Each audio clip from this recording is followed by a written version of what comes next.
Ladies and gentlemen, without further delay, I would like to welcome Dr. Zakir Naik, President of the Islamic Research Foundation. Alhamdulillah.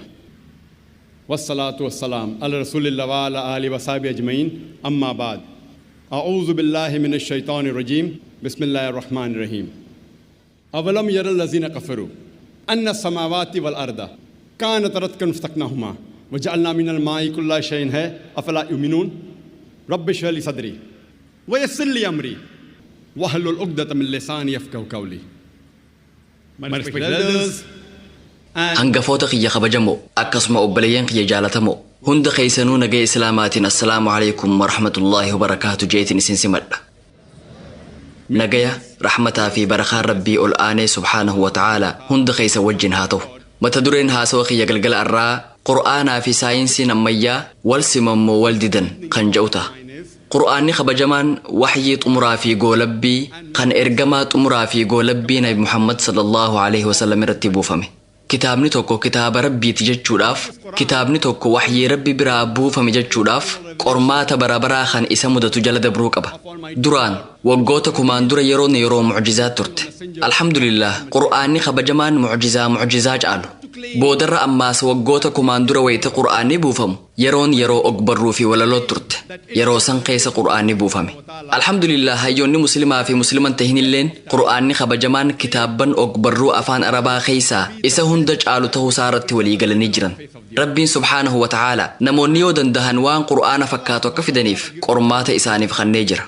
Suuraa Baqraa suuraa lammaffaa aayaa 23 fi 4 irratti wa in kuntum fi raybin mimma nazzalna ala abdina yoo qur'aana gabricha keenya nabi Muhammad irratti buufne kanarraa shakkii qabaattan fa'atuu bisuuratin mithlihi mee suuraa takkittii suuraa qur'aanaa fakkaattu fida wad'uu shuhadaa'akum min duunillaahi in kuntum saadiqiin yoo warra dhugaa taatan waan rabbii achitti rabbi jettanii gabbartan yaammadha fa'in lam taf'aluu eegaa tanaan dura fiduu dadhabdanii walan taf'aluu ammallee fiduun dandeeysan فاتقوا النار التي وقودها الناس والحجارة أعدت للكافرين. إبدا قرآن سينا مربيت كفري في أغاتاتين قبمو صدادا إبدي سن مربيت كفري في قبويتيجا بكتنت قرآني سورة قرآن فكاتو أكده فتني في أرم كفارا قرماتي سوران إرقباب دو جامتو آية صدق فكبتي جاتشوتا مراسة كبتي هنگما نمني سورة إسي فكاتو في دنجرو إن شاء الله هنقدر في سمين جرتوس نمني وان إسي فكاتو في دولين انجرو أرانتنا كتابني أمانتي توك ولا لو حالان بريد دو تاتين الدنيا إرجرتون درير تودا وسوجيه نمني أمبيا أمانيني فرطا هم فرطو سبب نسا يرون أما جرتون يرو أكبر روفي ولا لو تيميتي يرون أما يرو ساينسي في تكنولوجيتي خنافو مي أرانتنا قرآني خبجمان خن ساينسي أمبيا والجين والسمام واللبا مي حلال قرمات براي واهو قرمات ساينسي دبروسا حلال هيون فيزيكسي بكما في بدافمان نوبيلي نجايا ألبرت أينشتاين أكنجي ساينسين أمانتي دامل التنافة أمانتلين ساينسي ملي جامتو ميوان خن الرهاديبو هيون فيزيكسي بكما في بدافمان نوبيلي نجايا ألبرت أينشتاين أكنجي ساينسين أمانتي دامل التنافة أمانتلين ساينسي ملتي جامتو راجي وان تكيسين هايدا تشيسو قرآني خبجمان كتابة ساينسي يوخين SCIENCE ميتي قرو إني كتابة ساينسي يوخين SIGNSCT إني كتابة آياتو تاتي آياتو كما جها قلتو ملتولي كما جها قلتو قرآن خبجمان خيسا جرا سنين كيسا آياتوني كما تهان وآي ساينسي دبتان haasawa kiyya kan arraati wal qabatee dhugaa saayinsii kan saayinsiin mirkaneeffate qofarraa hin dubbadha. Waa'ee tilmaamaa fi tiyooriiwwan saayinsiin dubbadhu. Akkuma nuti hundi beeynu tiyooriiwwanii fi tilmaamonni kunniin dhara tahanii argamuu danda'an. In the field of astronomy, in 1973, gama astiroonomiitiin bara 1973tti saayintistoonni muraasni kan badhaasa noobeelii argatan ni jiran. Saayintistoonni kunniin akkaataa hawaan tun itti uumamte ibsanii turan. Haala uumamaa san Big Bang jaanii ibsan. Warri kun hawaan teenya tun jalqabarratti Primary Nebula dhukkee jalqabaa turtee ja'an. sanitti aanuudhaan wanni biig baang yookiin dhoohinsa guddaa ja'amu dhufe secondary separation yookiin walirraa adda fottoqootutti aane kun ammoo gaalaksiiwwan urjiiwwan pilaaneetiiwwan aduun ji'aa fi dachiin irra jiraannu akka uumaman taasise wanni kun biig baang ja'ama qur'aanni kabajamaan dhimma kana waggaa 1400 dura gabaasee nuuf ibse suuraa anbiyaa suuraa 21ffaa aaya 30 irratti rabbiin akkana jedhe awalam yara alladhiina kafaruu sawari rabbi mormu kun hin beeyne anna as-samaawaati wal arda kaanataa ratqan fafataqnaahuma akka samii fi dachiin kutaa takkittii tan qaawni jidduun jirre walitti maxxantuu taate tan eegasii addaan buqqifne ta'uun beeyne ayaan qur'aanaa kun waa'ee biig baang gabaabinaan waggaa 1400 dura haala kanaan dubbate saayinsiin waan kana dhiheenya kana bira gahe waggaa 30 yookiin 35 dura jechuudha qur'aanni kabajamaan suuraa fussilat suuraa 41ffaa aaya 11 irratti kana ja'a eegasii samii uumuu fedhe isiin aara turte duuba rabbiin samii fi dachiin akki jedhe waaniin an isinirraa fedhu tolaa dirqitti dhagayaa dalagaa je'een samii fi dachiin waan nu keessa jiru wajjiin dubbii tee dhageenyeesiif gajjannee ja'an rabbi wayita samiin aara turtetti dachii wajjiin tolaa dirqitti walitti koottaa jee ajaje isaanilleen siif gajjannee walitti dhufnaa ja'an arraan tan akka saayinsiin nutti himutti jalqaba irratti wani dachii fi samiin irraa uumaman bifa gaasiitiin ture jechi afaan arabaa rabbi qur'aana keessatti suuraa fussilat suuraa 41ffaa aaya 11 irratti fayyadame ammoo dukaan ja'a dukaan jechuun gaasii jechuu osoo hin taane aara jechuudha arraan tana saayinsiin waan jalqaba jiru san ibsuudhaaf jecha gaasii ja'urra kan aara ja'uutu itti dhihaate jechaa jira sababni isaa yeroon sun yeroo haalaan uwwituu turte yaadame qur'aanni waan kana waggaa 1400 dura dubbate nuti dhiheenya kana bira geenye wanni hawaan yookiin yuunivarsiin kun jalqabarraa uumame bifa aaraatiin ture that the earth on which we live it is flat.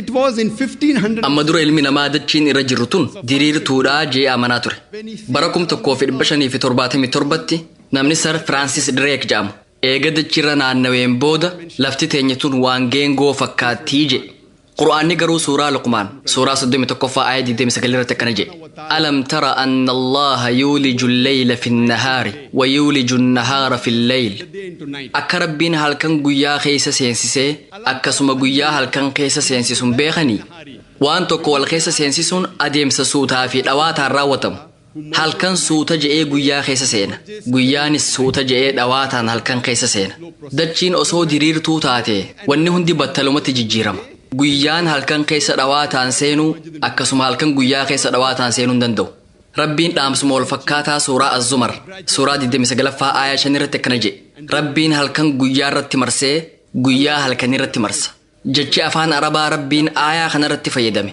kan kawwaaraa jedhu kana kawwaaraa jechuun waa irra marsuu jechuudha kanaafuu rabbiitu guyyaa halkan irra marsee halkaniis guyyaa irra marsa jechuudha kawwaaraa jechuun akkaataa isin imaamata mataa keessan irra martansan jechuudha kanaafuu halkan guyyaa keessa akkasuma guyyaa halkan keessa seensisuu fi irra marsuun kun kan mudatuu danda'u yoo dachiin bifa geengootti dhihaatu qabaatte qofa yoo diriirtuu taate rakkisaadha if the shape of the earth was spherical if it was flat it was not possible and Allah further says in Surah Naziyat rabbi dabalataan suuraa an-Naziyaat suuraa 79ffaa aaya 30ffaa irratti kan dachii eeganaa diriirse bifa hanqaaquu fakkeesse والأرض بعد ذلك دحاها والأرض بعد ذلك دحاها جتشون دتشي بفهن كاكو فكيسيني جتشودا هي كان جتش دحاها إني توكو بالإسو جتشودا هي كان براخن دحاها أمو جتش أفان أرباخن دوياح جامورا دراري akkuma beekamu dachiin arraanta narra jiraannu akka kubbaa geengoo miti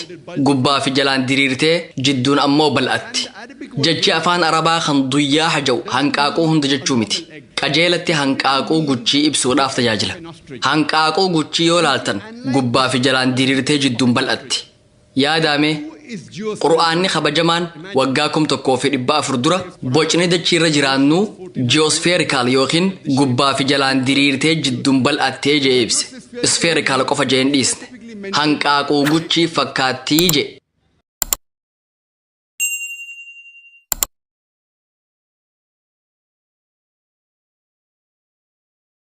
its own light amma dura saayintistoonni ifaan adda isaa ifaa mataa isaatii jaanii yaadaa turan garuu qur'aanni suuraa al-furqaan suuraa 25ffaa aaya 61 irratti kana jedha rabbiin guddate kan samii keessa buruuja kaaye isa keessa ifaa jabaa yookiin aduu uume ammallee ji'a ibsu uume.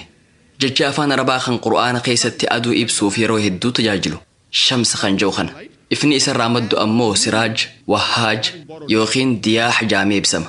Hiikaan isaatis chubboo ifaa mataa isaa qabu. Faanusa ifu yookiin ammoo ifaa guddaa jechuudha. Yeroo hunda ifaan aduu, wahaaj, siraaj yookiin diyaax jaamee wanni ibsamuuf ifaan san ifaa mataa isaa waan ta'eef. Jechi afaan arabaa kan qura'aana keessatti ji'a ibsuuf tajaajilu qamar kan jedhu kana. Ifni isaa ammoo muniir yookiin ammoo nuur jaamee ibsama. Hiikaan isaatis ifaa ergisaa yookiin ammoo ifaa balaqqeesse jechuudha. Qura'aana keessatti bakka takkatti illee ifaan ji'aa ifaa mataa isaatii jaameen ibsamne. Jechi afaan arabaa urjii ibsuuf tajaajilu ammoo najma jedhama. Ifaan isaa ammoo saaqib jaamee ibsama. Ifaa wayita lafa gahu humna dhabu yookiin kan qaawa xiqqoo keessaan ifu jechuudha. Ifaan guddaan wayita lafa gahu humna isaa dhaba. Aduun ifaa mataasii jechuunis siraaj, wahaaj yookiin diyaax jaamu akkasumas jiini ammoo ifa ergisaa kan muniir yookiin ifaa balaqqeesse kan nuur jaamu qabaachuun isaanii qura'aana keessatti bakka hedduutti ibsamee jira. Suuraa Yunus suuraa 10ffaa aayaa 5ffaa, suuraa Nuux suuraa 71ffaa aayaa 15 fi 16 irratti ibsamee jira.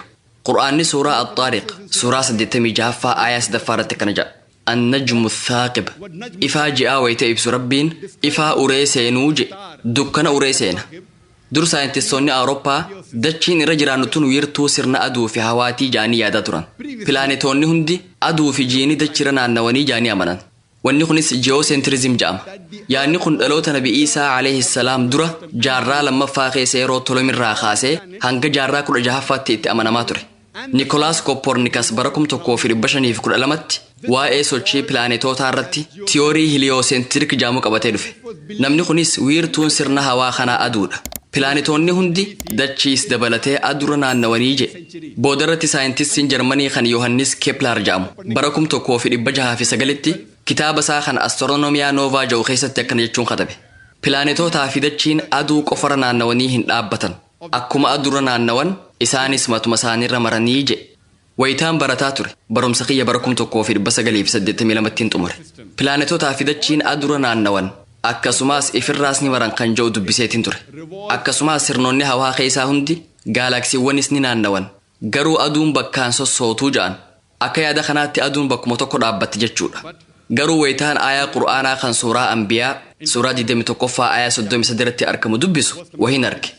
وهو الذي خلق الليل والنهار ربين إسا هلكني في قيا أومه والشمس والقمر إسا أدو في جأومه كل في فلك يسبحون هندنو فلك ساني خيس يا أنيجا خنافو قرآني أدو في جينينا أنه دانجنت فلك ساني راسني مرنجت شوران إبسي جتش أفان أربا إدو تنت إبسمه يسبحون خان جو خان جتش أفان أربا خان صباحا جو الرادراري سونيس جتشا قامس الصهو إبسوف تجاجلو جتشا يصبحا جو خانا نما خرار ديما جرو فيو فيدمني نمني خون أكنا ما سبورتي دلقوتي غرقا قلي ديما جر جتشو أصون تاني نمني خون كأجيلي ديما جر يوخين فيقا جر جتشو نما بشان قيس جرو إبسوف يو فيدمني أمو سولولي آجر جتشو أصون تاني داخا جر جتشو حالو ملفقات ربي سبحانه وتعالى جتشو مخانا ويتك آمن هوا خيس جران إبسوف فيدم خانت wantoonni kunniin qilleensa keessa barrisaa jiran jechuu osoo hin taane daandii isaanirra naannawaa jiran jechuudha.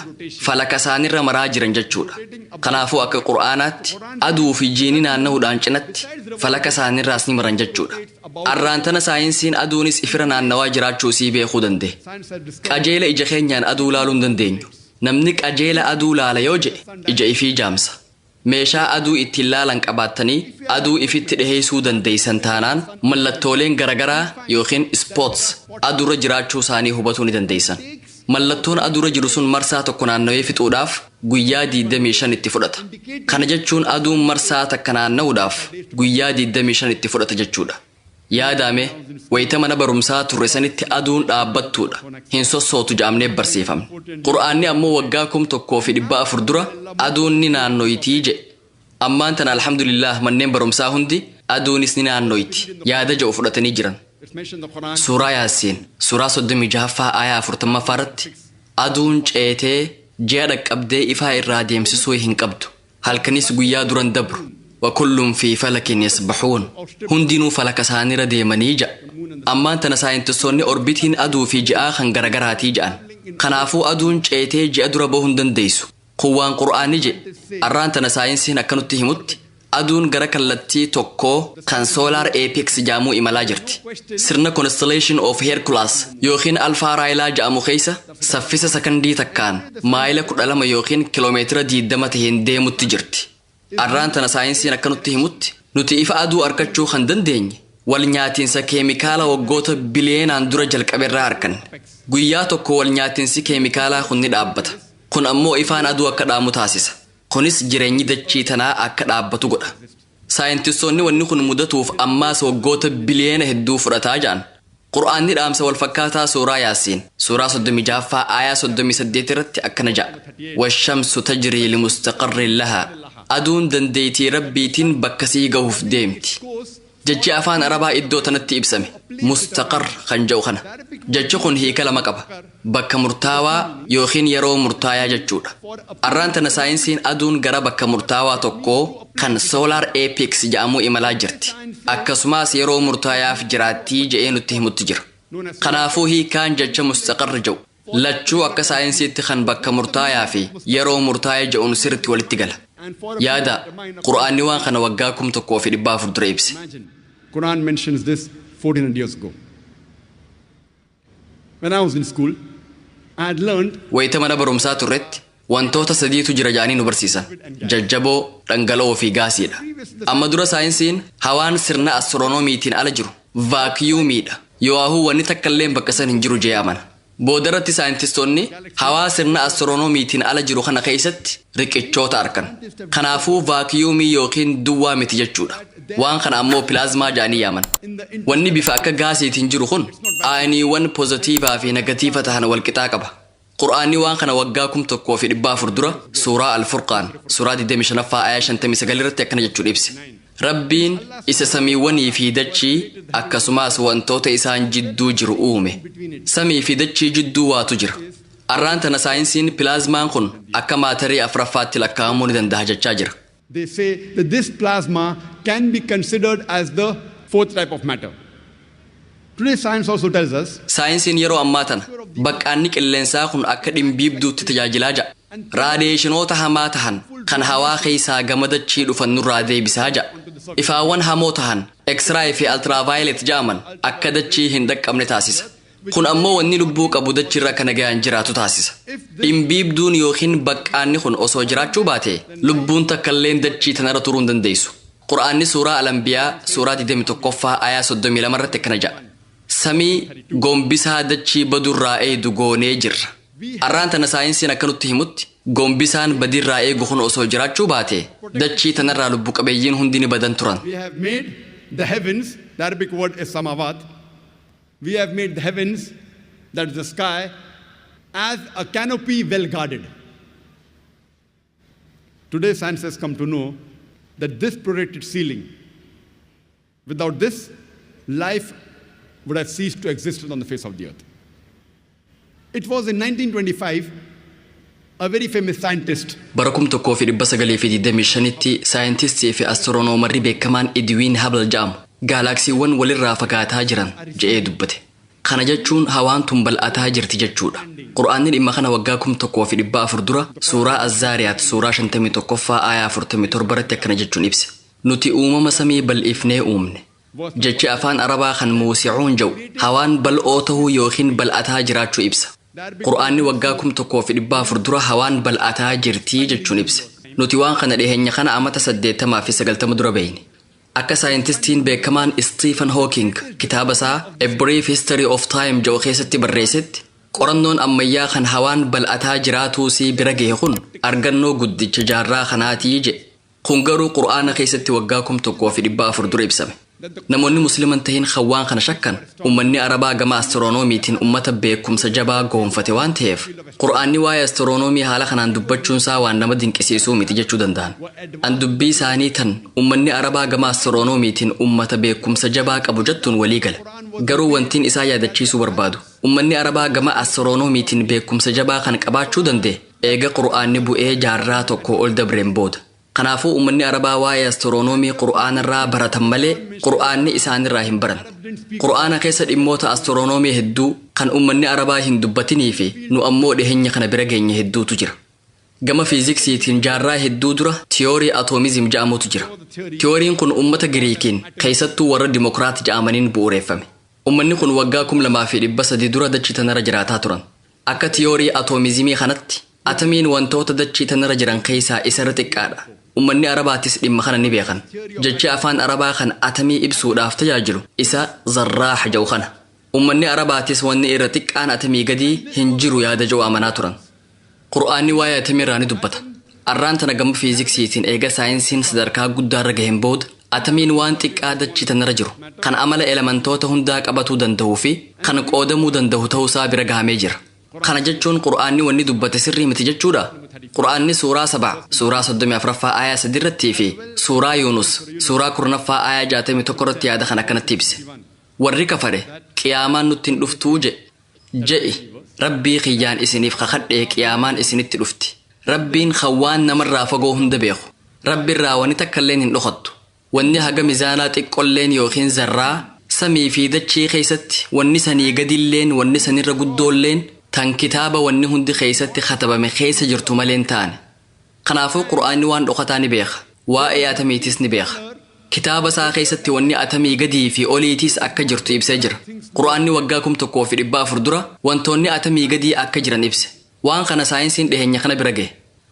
Gama haayidrooloojiitiin waa'ee marsaa bishaanii mana barumsaatti barannee jirra. Waa'een marsaa bishaanii yeroo duraatiif bara 1590tti nama saha Bernaard Paalis jedhamuun ibsame. Akka mana barumsaatti barannetti bishaan garbarraa hurka. Itti aansuun duumessa ta'a. Duumessi kun gara bakka barbaadamuu deema. Ol ka'ee wal hacuuca. Sanbooda roobni rooba. Itti aansee gara garbaa seena. Haala kanaan marsaan bishaanii xumurama. Bara durii dhaloota Ciisaa dura jaarraa 7ffaa keessa namni Giriik kan maqaa Thaalis Oomoliisos jedhamuun beekamu hurkaa garbarraa bahuutu qilleensaan butamee eega baheen booda roobaa jedhe. Uummanni roobni akkamitti akka bu'uun beeku ture. Jaarraa 7ffaa dhaloota Ciisaa dura Thaalis Oomoliisos hurkaa garbarraa bahuutu qilleensaan butamee eega baheen booda roobaa jedhee dubbate. Uummanni bishaan lafa jalaa eessaa akka dhufuun beeku. Bara Pilaatoon faan jiranittis uummanni yaada roobni eega roobeen booda bishaan kun booyii qulqulluun gara garbaa Astaataras jedhamuus seena jedhu amanaa turan. Uummanni bishaan lafa jalaa kun eessaa akka dhufu waan hin beeyneef yaada qilleensi bishaan gad dhiibee lafa jala seensisa jedhutti amanaa turan. Yaanni kun hanga jaarraa 17ffaattis itti amanamaa ture. Xiinxaltoota gurguddaa kan ja'aman namoonni akka Deskaartes yaada kanatti amanaa turan. Jaarraa 19ffaa irratti ammoo uummanni yaada Aristootil amanaa ture. Sunis bishaan lafarraa hurkee gaarreen gubbatti eega qabbanaaween booda gara laggeen yaa'utti seena kan jedhu fudhatan. Arraan tan akka bira geenyetti bishaan lafa jalaa kan argamu rooba samirraa bu'uuni. Rabbi Qur'aana keessatti suuraa Az-Zumar suuraa 39ffaa aayaa 21 irratti akkana jedha. Sa hin beeyne akka Rabbiin bishaan samii buusee bakka irraa maddu seensise. Akka dachii keessaa iddoo burqituu fi laggeen yaa'an keessa galche. Kana eega bishaan san buusee midhaaniin magarsu. Qur'aanni suuraa Ruum suuraa 30ffaa aayaa 24ffaa irratti Rabbiin samirraa bishaan buusa. Bishaan saniin dachii goggoydee duute jiraachisaa jedha. Qur'aanni suuraa Al-Mu'minuun suuraa 23ffaa aayaa 18 irratti bishaan samirraa buufnee jirra. Bishaan san dachii keessaa fi gubbaarra jiraachifnee jedha. Qur'aanni suuraa Al-Hijr suuraa 15ffaa aayaa 22 irratti nuti qilleensa duumessa dorrobsu ergine jedha. Jechi afaan Arabaa bakka tanatti ibsame. Kan lawaaqi jedhu kana hundee jecha laqi jedhurraa dhufe dorrobsuu jechuudha. Nuti qilleensa duumessa dorrobsu ergine duumessa sanirraa bishaan buusne. Arraan tan akka saayinsii nutti himutti dhukkeen qilleensaan guuramu duumessa dorrobsa. Karaan lammadaa ammoo duumessi walitti dhufuun eega hangaasuun uumameen booda bishaan samirraa gabbu'a. Dhaamsi wal fakkaataan waa'ee haayidrooloojii fi marsaa bishaanii Qur'aana keessatti ibsamee jira. Suuraa Nuur suuraa 24ffaa aayaa 43 irratti sa hin garree akka Rabbiin duumessatti oofu kan eegasii duumessa faca'ee jiru walitti qabee muraa takka qofa godhu kan eegasii walitti tuuteessu rooba isaa qaawa samii san keessaan bahu ni garta. Qur'aanni suuraa Ruum suuraa 30ffaa aayaa 48 irratti Rabbiin kan qilleensa ergu qilleensi san duumessa kaasee oofa samii keessa qilleensa san facaasa rooba qaawa duumessaa keessaa baasa. Qur'aanni waa'ee marsaa bishaanii gad fageenyaan irraa dubbata. Qur'aanni suuraa Xaariq suuraa 86ffaa aayaa 11 irratti akkana jedha. Wassamaa'i dhaati rajac samii rooba qabdu tan amatarraa roobaan deebitu samiin gombisaa dachii eeguu ta'u wajjiin ifa miidhaa qaban kan samii gubbaa dhufan deebisu wajjiin bishaan lafarraa ol hurkuus qabee gara lafaa deebisa. Qur'aanni suuraa Nuur suuraa 24ffaa aayaa 43 kana jedha. Duumessa akka gaaraatti tuulamerraa bishaan garroobsine. Wayita xayyaaraan imallu hubadhaa xayyaarri waggaa 1400 duran jiru. Wayita ol baanee duumessa gallaallu duumessi tuuta gaarreenii fakkaata. Duumessi gaara fakkaatee mul'ata. Hubadhaa Qur'aanni waan kana waggaa 1400 dura ibse. Qur'aanni waa'ee marsaa bishaanii gad fageenyaan bakka hedduutti ibse. Aayatoota hedduu kaniin amma isiniif himeen cinatti aayatoonni biroo hedduun kan waa'ee marsaa bishaanirraa dubbatanii jiran. Suuraa Ahraaf suuraa 7ffaa aayaa 57. Suuraa Ra'ad suuraa 13ffaa aayaa 17 irratti. Suuraa Al-Furqaan suuraa 25ffaa aayaa 48 fi 49 irratti. Suuraa Faaxir suuraa 35ffaa aayaa 9ffaa irratti. Suuraa Yaasiin suuraa 36ffaa aayaa 34 irratti. Suuraa Jaafiyaa suuraa 45ffaa aayaa 5ffaa irratti. Suuraa Qaaf suuraa 50ffaa aayaa 9 fi 10 irratti. Suuraa Al-Waaqi'a suuraa 56ffaa aayaa 67 hanga 70 irratti. Suuraa Mulk suuraa 67ffaa aayaa 30ffaa irratti. Aayata Qur'aanaa hedduu kan waa'ee marsaa bishaanii qofarraa dubbatan tarreessuu ni danda'ama. Waa'ee haayidrooloojii fi marsaa bishaanii kan Qur'aana keessatti ibsame irratti haasawa dheeraa haasa'uu ni dandeessan. In the field of geology, and the geologists today they tell us that the radius of Gama jiyooloojii yookiin ammoo qorannoo lafaatiin warri lafa qoratu arraan tana akka nutti himutti bal'inni raadiyeesii dachiirra jiraannu maayila 3750 yookiin ammoo kiiloomeetira 634 tti dhiyaata. Qaama lafaa keessaa inni jidduurratti argamu oowwaa fi dhangala'aadha. Lubbu qabeeyyiin bakka san jiraachuu hin danda'an.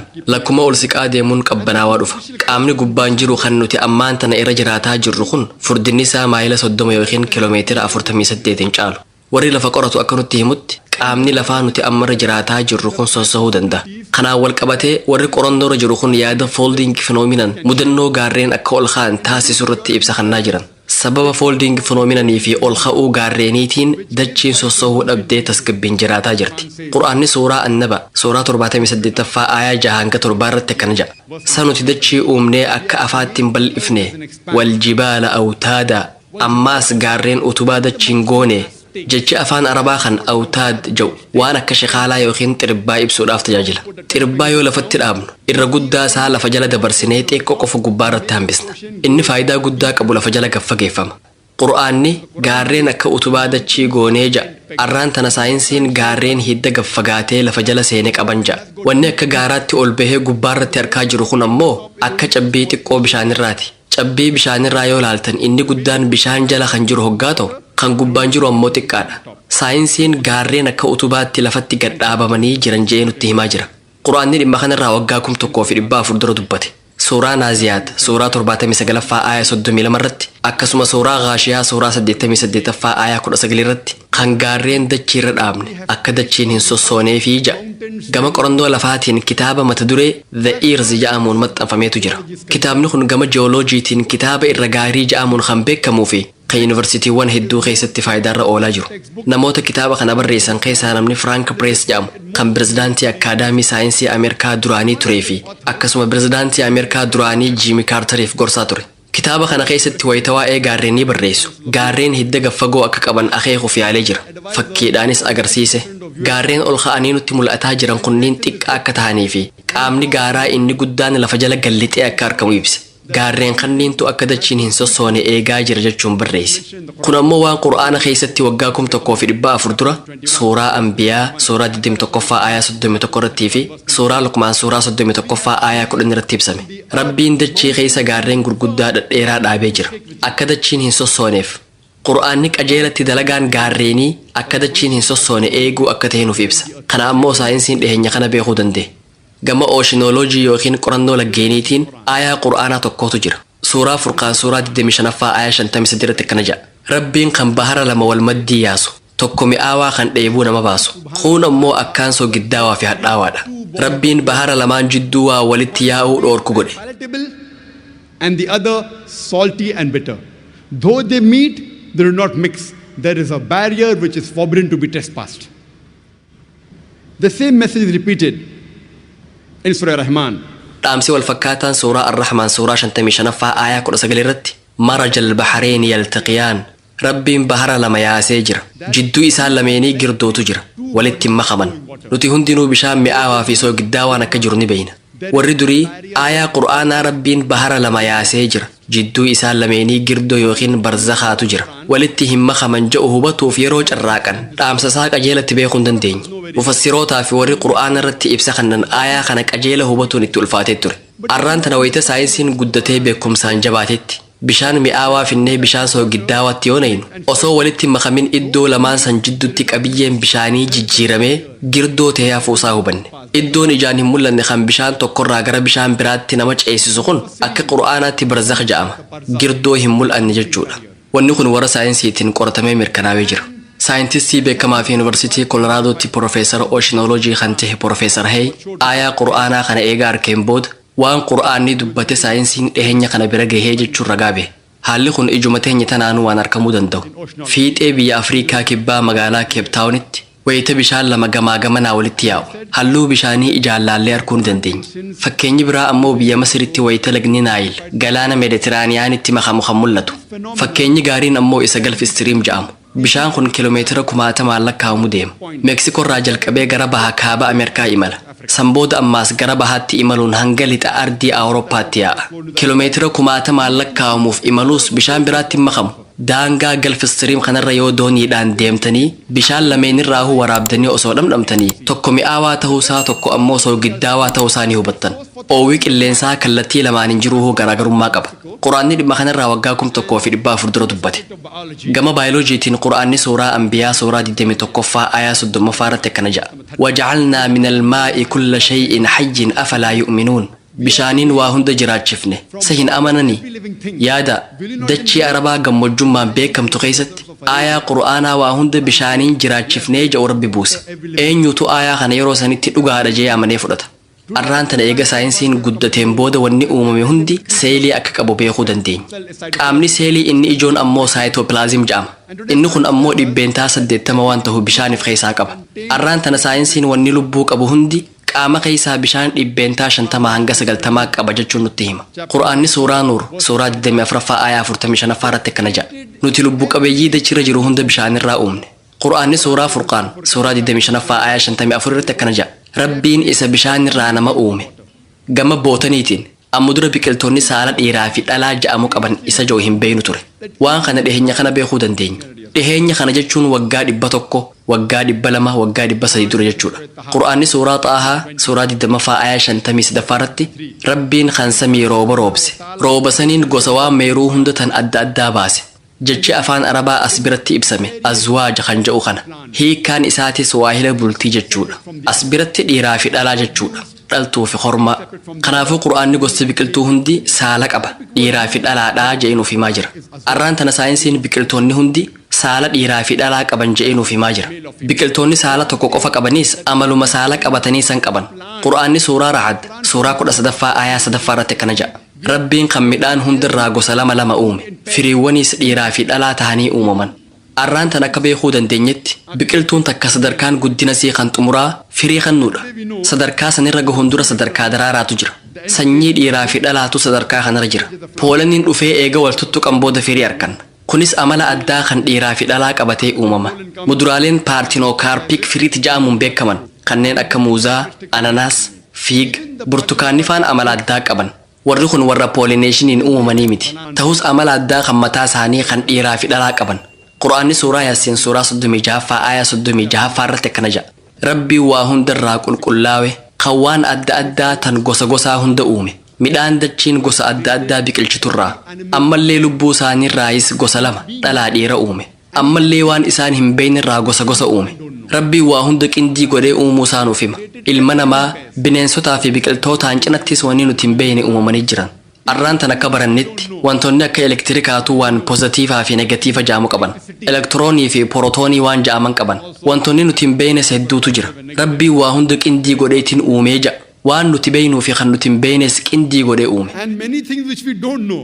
So Allah says, He has created everything in pairs. Things we know as well as things we don't know.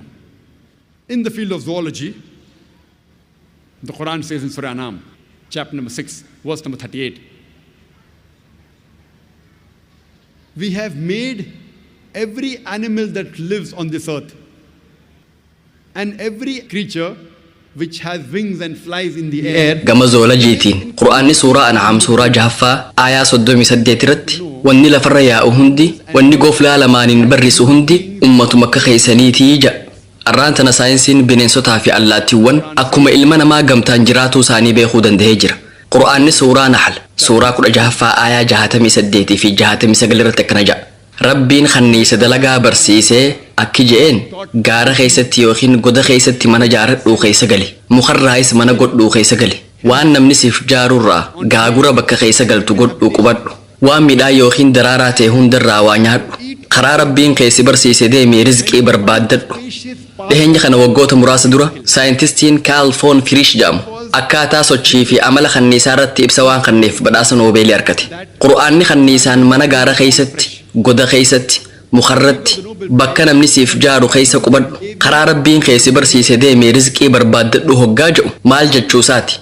Arraan tana eega saayinsiin guddateen booda eega Kaarl foon Firiish akkaataa sochii kanniisaa ibseen booda kanniisni masnoo kuduraa takka yoo argite yookiin daraaraa yoo garte deebitee hiriyoota isiitti karaa fi kallattii daraaraan sun itti argamu qajeelchitee itti himti.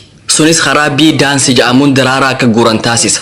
Wanni nuti dhiheenya kana beekuu dandeenya waan qur'aanni waggaa 1400 dura karaa Rabbiin keessi barsiiseen deemee rizqii barbaaddadhu jedhee barsiise kana. Arraan tan akka saayinsiitti waan kanaan the bee dance jenna. Dur kanniisa hormaatu waa dalaga jennee himaa turre. Arraan tana saayinsirraa akka hubannetti hormaa osoo hin taane kanniisa dhaltuutu waa dalaga. Saalli qur'aanni suuraa Nahl suuraa 16ffaa aayaa 68 fi 69 irratti kanniisa ibsuuf itti fayyadame fasulukii fi kulii kan jedhu kana. Jechi kun kanniisa dhaltuu ibsuuf tajaajila. Shakespeare kitaaba isaa Henry the Fourth jedhu keessatti ummanni waa'ee kanniisaa waliin dudubbataa jedhee seenaa takka nuuf hime. Kanniisota hormaa kan loltootaa fi daleeyduu tahantu waan dalagan dhaqanii mootichatti himanii jedhee barreesse. Arraan tan akka beekuu dandeenyetti loltuu fi warri waa dalagu kanniisa hormaa miti. Dhaltuuwwantu loltootaa fi daleeyduu tahee tajaajila. Waan dalagan kan itti gabaasanis mootichitti osoo hin taane mootittii bira dhaqanii gabaasan. Hubadhaa saalli kanniisa daleeyduu dhaltuu akka ta'e qur'aana keessatti waggaa 1400 dura ibsame. Nuti dhiheenya kana beekuu dandeenya. Qur'aanni suuraa Naml suuraa 27ffaa aayaa 17 fi 18 irratti akkana jedha. Jinni namaa fi waan barrisurraa Rabbiin Nabi Suleymaaniif ashkara biyya hundarraa walitti qabe. Hoggaa yaa'an wal hayyisaa yaa'an hanga osoo yaa'anii laga mixiitti dhufanitti waraana Nabi Suleymaan kana gartee duba mixiin takka akka jette yaa ilmaan mixii mana keessan seenaa Suleymaanii fi ashkarrisaa osoo quban qabne isin hin fixin. Namni gariin qur'aanni kitaaba durdurii akkamiiti jechuun maalaluu danda'an. Waa'ee mixiiwwan waliin dudubbatanii nuuf hima. Nuti kitaaba durdurii akkanaa hedduu qabnaa ja'an. Sababa qur'aanni kitaaba durdurii akkamiiti ja'an. Eega saayinsiin guddateen booda bineensi yookiin ilbiisni ilma namaatti haalaan dhihaatu mixii ta'uu hubanne. Mixii waliin wal fakkeenya qabna. Akkuma nuti reefka nama du'ee awwaallutti mixii illee reefka isaanii ni awwaalan. Akkaataan hojii isaaniitis walitti hidhamaa fi wal xaxaadha. To'ataa, hogganaa, qajeelchaa, hojjetaa fi kanneen birootis if keessaa qaban. Akkaataan walqunnamtii dubbii isaaniitis kan ajaa'ibaati. Walitti dhufanii waliin dhaabbatanii haasawan. Gabaa meeshaa walirraa itti daldalatan qaban. Suuqiin beeytuumi nutis iddoo gabaa qabna. Mixiiwwanis magaalaa meeshaa itti wal jijjiiran qaban. Yeroo ganna roobee midhaan kuufatan jalaa jiidhe mixiiwwan midhaan san gabbaasanii aduu keessatti goggeessan. Jiidhaa fi owwii midhaan akka balleessu beekuu isaanii irraa hubanna. Sanyiin midhaanii kuufatan yoo biqiluu jalqabe waan biqile san irraa muran. Biqiluun sun midhaan san akka shamsu yookiin balleessu beekan. Hubadhaa qur'aanni waa'ee jireenya mixii waggaa 1400 dura ibse. Nuti waan kana dhiheenya kana bira gahuu dandeenya. Will cause rotting of the grain. And if the grain begins to bud, they chop off the bud as though they knew that budding will cause rotting of the grain. Imagine, Quran speaks about the lifestyle of the ants 1400 years ago, which we have come to know recently. The Qur'aanni suuraa Ankabuut suuraa 29ffaa aayaa 41 irratti warri taaboota Rabbi godhatee Rabbii tokkichaa achitti gabbaru akka daara baaftu yookiin aaroo mana jaaratteeti. Irra laafaan mana aarootii ja'a. Rabbiin warri Rabbii tokkichaa achitti qaama biraa waan isaan hin fayyadne na fayyada ja'anii gabbaran yookiin itti irkatan akka daara baaftuu mana jaaratteeti hoggaa jiru. Mana aaroo kan haada laafaan jaarame san nuuf ibsaa jira. Manni aaroo yookiin sarariitii irra laafaa manaati. Hundi keenya manni daara baaftu yookiin saaphaphoo mana irra laafaa ta'uu ni beekna. Arraan tan akka beekuu dandeenyetti aaroon hormaan yeroo hedduu aaroo dhaltuun ajjeefama. walitti dhufeenya abbaa warraa fi haadha warraa daara baaftuu gaarii miti. Qur'aanni waa'ee mana laafaa kan ijaan agarruu mana daara baaftuu yookiin saapaphuu ibsuun cinatti walitti dhufeenyi mana san keessaallee gaarii akka hin taane nuuf ibsaa jira.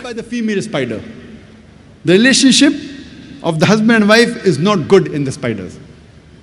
So besides the Quran talking about the flimsy physical nature of the house of a person who takes for protector besides Almighty God, is also talking about the relationships in the house. In the field of physiology, gama fiiziyooloojiitiin eega qur'aanni buufame waggaa 600 booda namni ibni nafiis jedhamu waa'ee marsaa dhiigaa ibse. Eega qur'aanni buufame waggaa 1000 booda ammoo eega ibni nafiis ibse waggaa 400 booda jechuudha. Wiiliyaam Haarvii namni jedhamu dhimma kana addunyaa cufa beeksise. Kitaaba mana barumsaa keessatti barannu irratti namni jalqaba waa'ee marsaa dhiigaa dubbate Wiiliyaam Haarviitii jennee baranne. Dhugaan jiru garuu ibni nafiis isa dursee waggaa 400 dura dubbatee ture. Kun dhimma miidiyaati. Arraan tan akkuma beeynu sooranni nuti soorannu garaacha seena. Itti aansee gara maar imaanii dhaqa.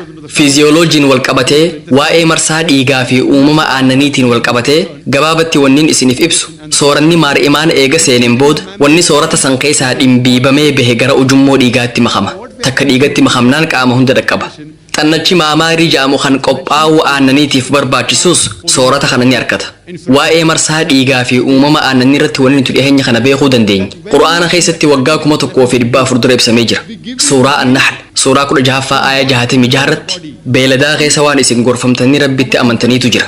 Waan garaa beeladaa jirurraa isin obaafna. Cumaa fi dhiiga jidduu aannan qulqulluu miidhaa hin qabne isin obaafnaa ja'a. Dhaamsi wal fakkaataan suuraa mu'minuun suuraa 23ffaa aaya 21 irratti ammaas beeladaa keessa waan gorsa isiniif ta'utu jira. Nuti waan garaa beeladaa keessa jirurraa aannan xaliila isin hin huune isin obaafna. Ammallee faayidaa hedduutu jira. Beeladarraa foon nyaattanii ja'a. Qur'aanni waa'ee marsaa dhiigaa fi oomisha aannanii gabaabsee waggaa 1400 dura ibse. Speaks about the blood circulation and the production of milk in a nutshell 1400 years ago. In the field of medicine, previously we did not know that the honey gama fayyaatiin dur deemi garaa kanniisaa keessaa bahuusaan beenu ture. Qur'aanni suuraa An-Nahl suuraa 16ffaa aaya 69 irratti garaa kanniisaa keessaa deema dhugantu baha. Deema bifaan wal dhadhabu. Deema keessa dawaatu namaaf jiraa ja'a. Waggaa 300 dura deemi garaa kanniisaa keessaa bahuusaa saayinsiin beeke. Ammaan tan akka beeynetti deemi vaayitaamin K fi faraaktoos if keessaa qaba. Dhiheenya kana deemi wantoota madaa namaa fayyisan qabaachuu isaa beekuu dandeenya. Loltoonni Raashiyaa waraana addunyaa lammaffaa irratti madaa isaanii haguuguudhaaf deema fayyadamaa turan. Kun akka jiinii madaa san keessaa hin huurkine taasisa. Madaan sunis wayita fayyitu godaannisa xiqqoo qofa godhattee fayyiti. Deemi rukkina waan qabuuf jarmii fi baakteeriyaan madaa san irratti wal horuu hin danda'an. Namni tokko yoo baalli wahii alaarjikii itti ta'e deemi daraaraa baala sanirraa dalagame yoo nama saniif kenname namni sun alaarjikii sanirraa if deebisuu danda'a. Hubadhaa waan saayinsiin dhihoo tana bira gahuu danda'e qur'aanni deema keessa dawaatu namaaf jiraa jedhee ibse. And if a patient is suffering from the allergy of a particular plant, if honey is obtained from that plant and given to that patient starts developing resistance to it. Imagine what science has come to know today. Recently, Quran mentions that in the honey there is healing for humankind. In the field of embryology, there were a group of students. Amma waan gama miciree yookiin imbiriyooloojiitiin jiru laalla.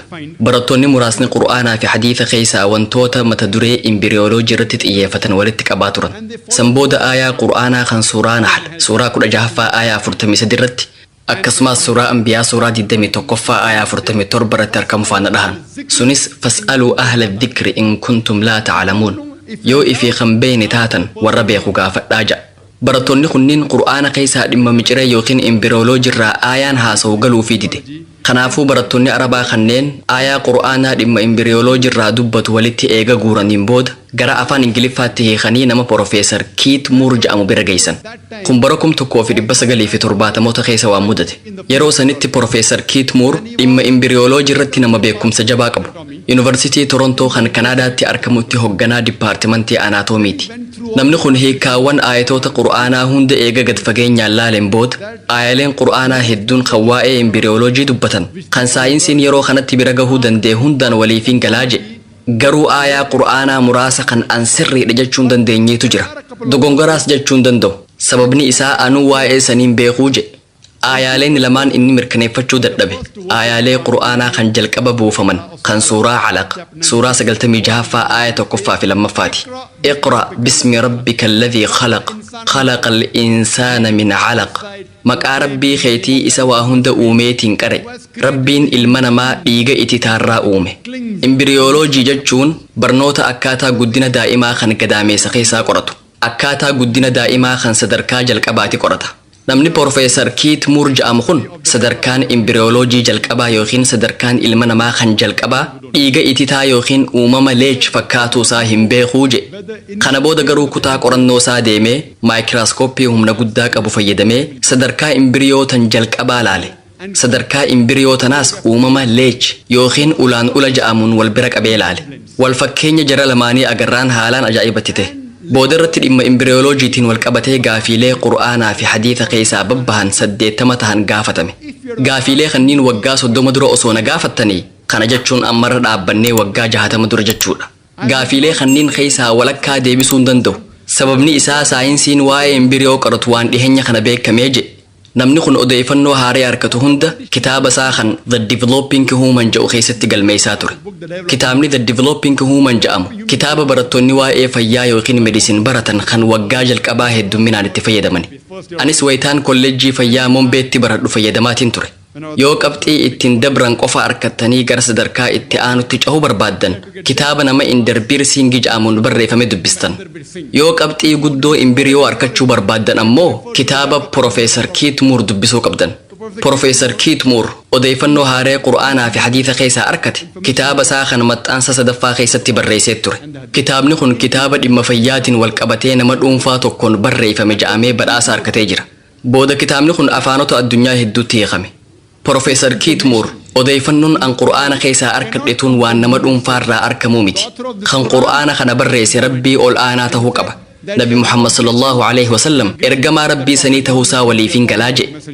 Yaada Profeesar Kiit Muur nama kiristaanaa tokkana je. Quran says in Surah Tariq. Qur'aanni suuratu Taariq suuraa 86ffaa aayaa 5 hanga 7 irratti ilmi namaa waan irraa uumame qalbiin haa laalu. Namni bishaan hoggaa bahu utaalurraa uumame. Bishaan lafee duydaa fi laphee jidduu bahurraa uumamee ja'a. Qur'aanni ilmi namaa bishaan lafee duydaa fi laphee jidduu bahurraa uumame hoggaa jedhu maal jechuusaati? Har'a eega saayinsiin guddateen booda akka beekuu dandeenyetti qaamni saalaa ilma namaa keessa jiran cidhaanii fi oovaariin wayita daa'imni sadarkaa imbiriyoora jiru. Wayita daa'imni gadaameessa haadhaa keessa jiru. Qaamni saalaa kunniin bakka kalitti dhiyaatturraa meeruu jalqaban. Qaamni saalaa kunniin wayita daa'imni sadarkaa imbiriyoora jirutti lafee duydaa fi lafee cinaachaa 11ffaa fi 12ffaa jidduutti argamurraa uumamuu jalqaban. Dhiira irratti qaamni saalaa cidhaan hoggaa ta'u shamarran irratti ammoo qaamni saalaa oovaariidha. Qaamni saalaa kunniin sadarkaa imbiriyoo irratti kan shamarranii hanga lafee miilaa bira gahutti gadheerata. Kan dhiiraa ammoo karaa qaama ingunaal kanaal jedhamuun hanga cidhaan bira gahutti gadheerata. Eega ijoolleen dhalatanii guddataniin boodaas narviiwwan qaama saalaa kanneen lafee duydaa fi lafee cinaachaa 11ffaa fi 12ffaa jidduutti argama. Dhangala'aa fi wantoonni garaagaraatis jidduma lafee duydaa fi lafee cinaachaa 11ffaa fi 12ffaa irraa burqa. And the venous return and the lymphatic drainage goes to the same space, the space between the backbone and the 11th and 12th rib. The Quran mentions in no less than 11 different places. Qur'aanni bakka garagaraa 11tti ilmi namaa nutfaarraa uumamee jedhee nuuf hima. Suuraa Hajj suuraa 22ffaa aayaa 5 irratti, suuraa Mu'minuun suuraa 23ffaa aayaa 13 irratti ilmi namaa nutfaarraa uumame jechuunis bishaan dhangala'aarraa uumamee ja'a. Qur'aanni ilmi namaa bishaan dhangala'aarraa uumamee hoggaa jedhu maal jechuusaati? Qur'aanni suuraa Sajdaa suuraa 32ffaa aayaa 8 irratti eegasii ilma namaa bishaan laafaarraa uumne ja'a. Ilma namaa sulaalaarraa uumnee ja'a. Jechi afaan Arabaa sulaalaa jedhu bishaan laafaa ta'uun cinatti hiika biraa kan qaawa haalaan gaarii jedhu qaba. Kanaafuu Qur'aanni ilma namaa bishaan laafaarraa uumne jechuudhaan cinatti qaawa irra filatamaarraahis uumne jedheen nuuf hime. Arraan tana saayinsiin akka nuuf himutti dhangala'aa dhiiraa miliyeenaan lakkaa'amu kan qaama dhiiraa keessaa bahu keessaa tokko qofaatu qaawa takkaan killitti makama. Miliyeena hedduu keessaa tokko qofa jechuudha. Qur'aanni isa kana sulaalaa je'ee ibsa. Qur'aanni suuraa insaan suuraa 76 aaya 2 irratti ilma namaa bishaan dhiiraa dhalaa walitti makamurraa uumnee ja'a. Har'a akka saayinsiin nutti himutti uumamuu ilma namaatiif bishaan dhiiraa fi dhalaatis ni barbaachisa. Bishaan dhiiraa fi dhalaa kanaan cinatti dhangala'oon biroo kan naannawa qaama saalaa biratti argamanis gahee mataa isaanii qaban. Besides the male and the female fluids, even the surrounding fluids take part. Prostatic fluids, etc. In the field of genetics, Gama jeenetiksiitiin saala ilmoo garaa keessaa kan murteessu dhangala'aa qaama dhiiraatii bahu. Qindiiwwan koromoozoomii jiran keessaa isa 23ffaarra jiruutu saala daa'imaa murteessa. Yoo XX tahe dhalaa taati, yoo XY tahe ammoo dhiira taha. Kanaafuu dhangala'aa dhiiraatu saala daa'imaa murteessa. Dhangala'aa dhiiraa keessaa inni X jedhamu yoo qaama dhalaatti makame dhalaatu dhalata. Yoo Y tahe ammoo dhiiraatu dhalata. Kun ammoo qajeelatti waan Quraana keessatti suuraa Najm suuraa 53ffaa aaya 45 hanga 46tti ibsame. Ammallee Rabbiin isuma kan gosa ilma namaa dhiiraa dhalaa uume. Bishaan dhiirarraa bahee gadaameessa keessatti naqamurraa ja'a. Bishaan gadaameessa keessatti naqamu jechuun kan dhiiraati. Dhaamsi wal fakkaataan suuraa qiyaamaa suuraa 75ffaa aaya 37 hanga 39 irratti ilma namaa bishaan xiqqaa dhiira keessaa bahee gadaameessa haadhaa keessatti naqamerraa uumee ja'a. Mimmaniyyi yumnaa bishaan dhiira keessaa bahee gadaameessatti makamu. Itti aansee calaqa godhe. Calaqaa gara mudgaatti jijjiire. Itti aansee dhiira yookiin dhalaa godhe. Kanaafuu Qur'aanni saalli daa'imaa dhiira yookaan dhalaa ta'uu kan murteessu bishaan dhiiraatii jedhe. Biyya teenya guddoo Indiyaa keessatti akka warra Indiyaatiif gaarii fakkaatee mul'atetti Indiyaa keessa uummanni irra hedduun dhalaa argachuurra dhiira argatuu filatan. Dubartiin takka yoo dhalaa deesse soddaatiin isii yookiin haati ilmaa intala dhalaa deesse tana qeeqti. Maaliif dhalaa deessa jettee gaafatti. Akka Qur'aanaatti haati ilmaa takka nama qeequu barbaaddi taanaan dubartii osoo hin taane ilmumasii qeequu qabdi. Sababni isaa daa'imni tokko dhalaa yookiin dhiira ta'uu kan danda'u dhangala'aa dhiirarraa bahe irratti hundaa'a. Dhugaan garuu wanni hundi harka Rabbii jira. Isaatu dhiira yookiin dhalaa godha. Garuu warri soddaa haati ilmaa afaan yoo loluu barbaadan ilma isaanii qeequu qaban. Bishaan isaatu saala daa'ima sanii murteessa. Intaloon wahumatti naqame deesse. Actually, it's in the hands of Allah subhanahu wa ta'ala. He is the one who makes it male or female. But if the mother-in-law has to blame anyone, she should blame the son. Because he is responsible for the sex of the child, male or female. The Quran says in Surah Az-Zumar, chapter 39. Qur'aanni suuraa Zumar suuraa 39ffaa aaya 6ffaa irratti Rabbiin garaa haadha teessanii keessatti uumaa boodaan sadarkaa garagaraa keessa dabartanii dukkana sadi keessatti isin uumaa ja'a. Profeesar Kiitmuur aayaan Qur'aanaa kun dukkana sadi jee kan ibse dukkana garaa, dukkana gadaameessaa fi dukkana obbaatiitii jedhe. Kanaafuu ilmi namaa uumaa boodaan dukkana sadi keessatti uumame. Qur'aanni sadarkaa imbiriyoon keessa dabru gad fageenyaan ibsee jira.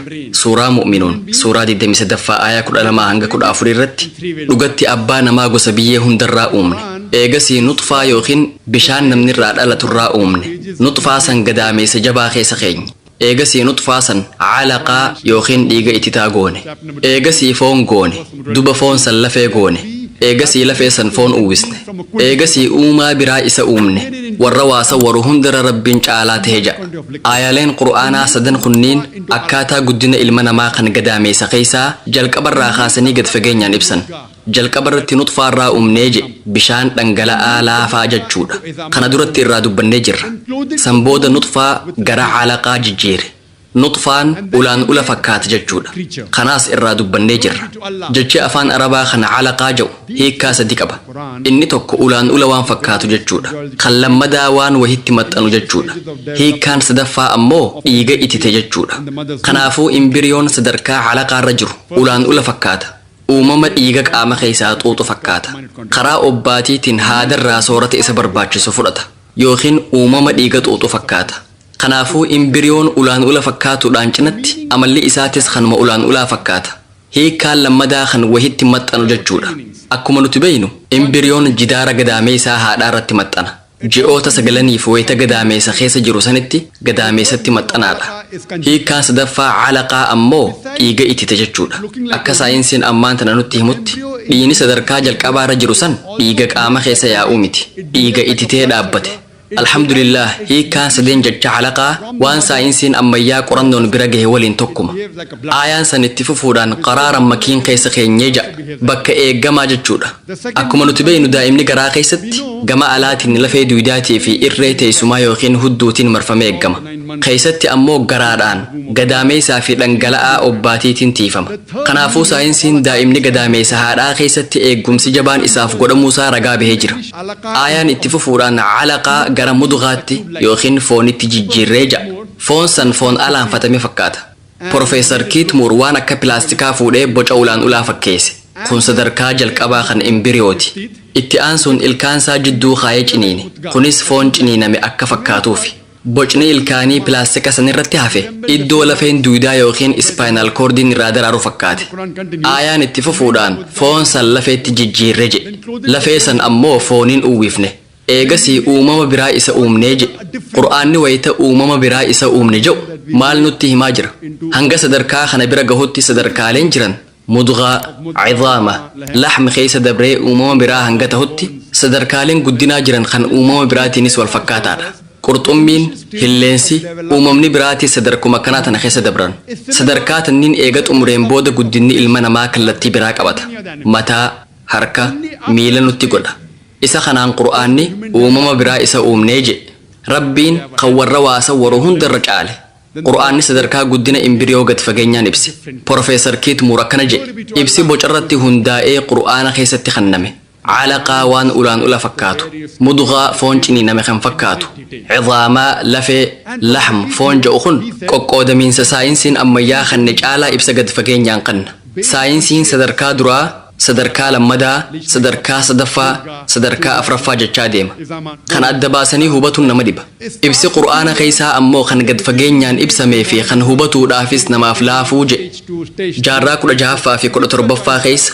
saayintistoonni akka haamu sanyiin dhiiraa boca ilma namaa qaba ja'anii yaaduu turan sanyii dhiiraa kan mataa fi qaama biraa qabu kanaatu eega gadaameessa keessa seeneen booda guddataa ja'an booda irratti guddinni hanqaaquu guddina sanyii dhiiraa akka caalu eega beekaniin booda saayintistiin akka deegaraaf ilmi namaa sanyii dhiiraa keessa osoo hin taane hanqaaquu dubartii keessa jira yaada jiru barsiisuu jalqaban booda irratti namni maaparaatis ja'amu yaada bii parentaal yookiin ammoo sanyiin lachuu uumama ilma namaatiif barbaachisoodha kan jiru barsiise sanyiin lamaan eega walitti makamanii zaayigootii uumaniin booda akkuma qur'aanni gad fageenyaan ibse sadarkaa garagaraa keessa dabruun ilma namaa ta'a rabbi qur'aana keessatti suuraa hajj suuraa 22ffaa aayaa 5 irratti nuti biyyarraa isin uumnee jirra eegasii nutfaa yookiin bishaanirraa eegasii calaqaa yookiin dhiiga ititerraa eegasii mudgaa yookiin foonte foon suuraa qabuu fi hin sawwaraminirraa isin uumnee jedhe aayaan qur'aanaa kun nama Dr. Maarshaal Joonson jedhamutti geeffame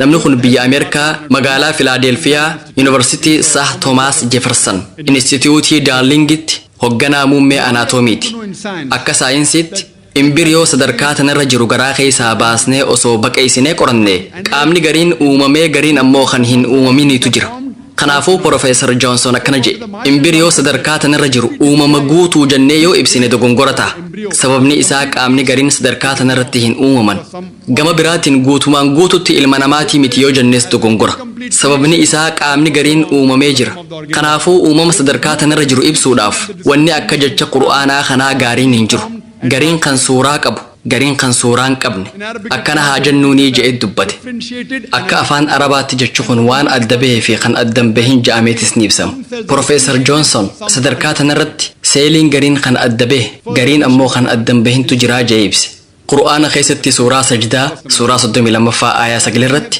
rabbiin gurraa fi ija isiniif uumee ja'a dabalataan suuraa insaan suuraa 76ffaa aayaa 2ffaa irrattis ilma namaa kan akkaan waa dhagahee arku goonee ja'a qur'aanni jalqaba waa'ee gurraa eeganuu fi booda waa'ee ijaatti aanse arraan tana saayinsiin akka nutti himutti qaama ilma namaa keessaa miirri jalqaba irratti uumamu miira dhagahuuti guyyaa 22ffaa irratti gurri uumamuu jalqaba gaafa ji'a 5 guutu uumamni kun ni xumurama booda irratti ijji banamuu jalqabdi kun gaafa ji'a 7ti kanaafuu qur'aanni waan amma saayinsiin jedhuun walitti gala dura gurraatu uumama itti aansuun miira waa dhagahuutu dhufa qorannoo dalagame tokkootu jira daa'ima haati isaa taayipiidhaan waa barreessitu tokkootu dhalate daa'ima kan akkuma dhalateen fuudhanii deeman haati daa'ima kanaa taayipiraayitaraan waa barreessiti daa'ima isiin deesse fuudhanii deemanii daa'imman biroo 9 wajjin kaayan daa'imman sagalan kunniin haadha taayipistiin ta'iniif dhalatan.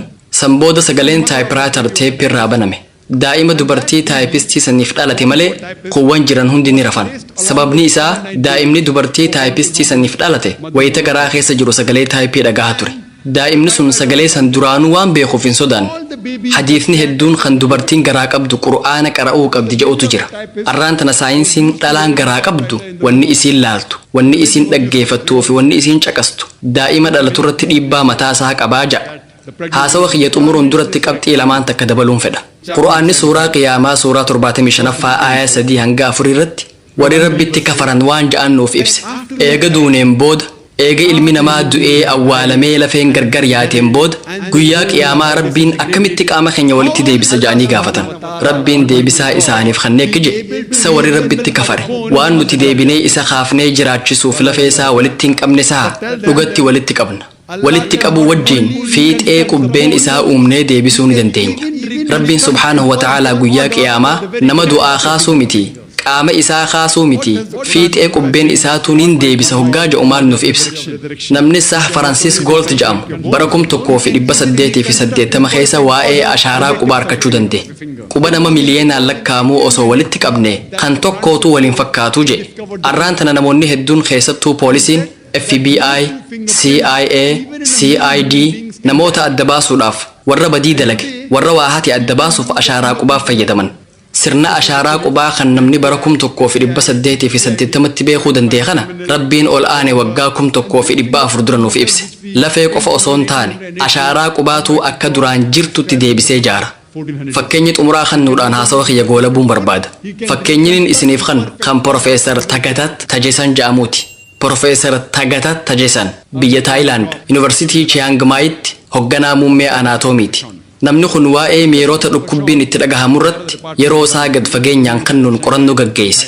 Amma dura nuti doktoroonni miirri dhukkubbii kan namatti dhagahamu seelii sammuu keessa jiru jennee yaadaa turre. Dhiheenya kan akka beekuu dandeenyetti ammoo sammuun cinatti gogaa yookiin coraa ilma namaa jalaas miirri dhukkubbii kan peen riseeptar jedhamu ni jira.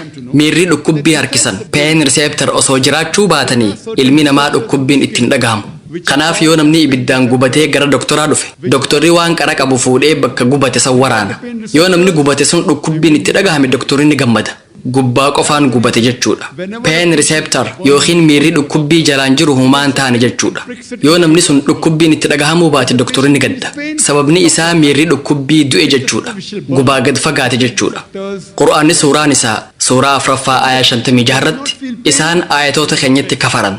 Ibidda azaabaa isaan seensisuuf teenya. Azaaba keessatti hoggaa gogaa yookiin coraan isaanii gubatee bilchaate coraa biraa isaaniif jijjiirra. Akka laalaa azaabaa akkaan dhamdhamaniif ja'a. Qur'aanni wayita isaan aayatoota keenyatti kafaran. Ibidda azaabaa isaan seensisuuf teenya. Hoggaa gogaan isaanii gubatee bilchaatu gogaa biraa isaaniif jijjiirra. Akka laalaa azaabaa akkaan dhamdhamaniif ja'u maal nutti mul'isa? Wanni nutti mul'isu miirri dhukkubbiin akka namatti dhagahamu godhu gogaa jala jira jechuudha. Arraan tana doktorootaa fi saayintistoonni wanni miira dhukkubbii namatti dhageessisu gogaa jala akka jiru beekuu danda'an. Wayita aayaan qur'aanaa kun Profeesar Tagatat Tajasanitti mul'ifamu. Kun waan ta'uu miti. Kitaabni waggaa 1400 dura barreeffame akkamitti waa'ee peen riseeptar miirota dhukkubbii harkisan himuu danda'a jedhe. Boodarratti eega hiikkaasaa mirkaneeffatee saayintistoota biroo wajjiin dubbateen booda waan qur'aana keessatti arkeen hawwatamee koonfirensii fayyaa 8ffaa magaalaa Riyaad keessatti gaggeeffame irratti hirmaatee laa ilaaha illallah Muhammadun Rasuulullah Allah malee rabbiin biraan jiru Muhammad ergamaa rabbiitii jedhee islaamummaa qeebale. وآخر دعوانا أن الحمد لله رب العالمين. In the conference itself he said, La ilaha illallah, Muhammad Rasulullah. There is no God but Allah and Prophet Muhammad, peace be upon him, the messenger of Allah. Wa akhiru da'wana alhamdulillahi rabbil alamin.